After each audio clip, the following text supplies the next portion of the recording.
بدر میں مسلمانوں کو فتح ہوئی تو احد میں زک پہنچی کہ نہیں؟ 70 صحابہ شہید ہوئے کہ نہیں؟ اگر ان کی ہمتیں جواب دے جاتی تو گاڑی کیسے چلتی آگے؟ تو فرمایا وَلَنَبْلُوَنَّكُمْ بِشَيْءٍ مِّنَ الْخَوْفِ وَالْجُوعِ وَنَقْصٍ مِّنَ الْأَمْوَالِ وَالْأَنفُسِ وَالثَّمَرَاتِ، ہم تمہیں لازماً آزمائیں گے خوف کی کیفیت سے، فقر و فاقے کی کیفیت سے، بھوک سے، جان کے نقصان سے، مال کے نقصان سے، محنتوں کے حاصل کے ضائع ہو جانے سے۔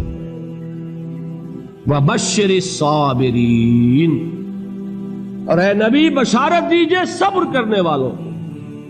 الَّذِينَ إِذَا أَصَابَتْهُمْ مُصِيبَةٌ، وہ کہ جب ان پر کوئی تکلیف آئے، کوئی مصیبت آئے، کوئی آزمائش آئے، قَالُوا إِنَّا لِلَّهِ وَإِنَّا إِلَيْهِ رَاجِعُونَ، وہ یہ کہیں کہ ہم اللہ ہی کے ہیں، اللہ ہی کی طرف لوٹ جانا ہے۔ یہ وہی انداز ہے جو میں نے فارسی کا شعر سنایا تھا آپ کو کہ سرے تسلیم خم ہے جو مزاج یار میں آئے۔ وہ ہمارا مولا ہے، ہمارا آقا ہے، اگر اسے یہی منظور ہے تو ہمیں بھی یہی منظور ہے۔ میں نے تسلیم و رضا کی بات کی تھی نا، آپ کو کچھ شعر سنائے تھے، ایک شعر اور سنیے، اور یہ کس کا ہے؟ محمد علی جوہر کا۔ ایک مرتبہ جیل گئے، ان کی ایک بیٹی جوان بیمار ہوئی، فوت ہو گئی،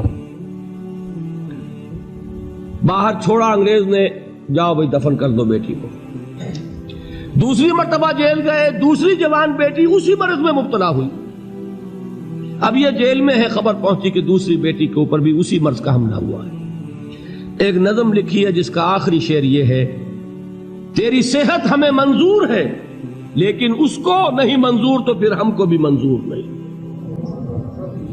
یہ ہے، جب تک یہ کیفیت نہ ہو اس میدان میں آدمی ثابت قدم نہیں رہ سکتا کہ میرے رب کو اگر یہ منظور ہے تو یہی مجھے منظور ہے۔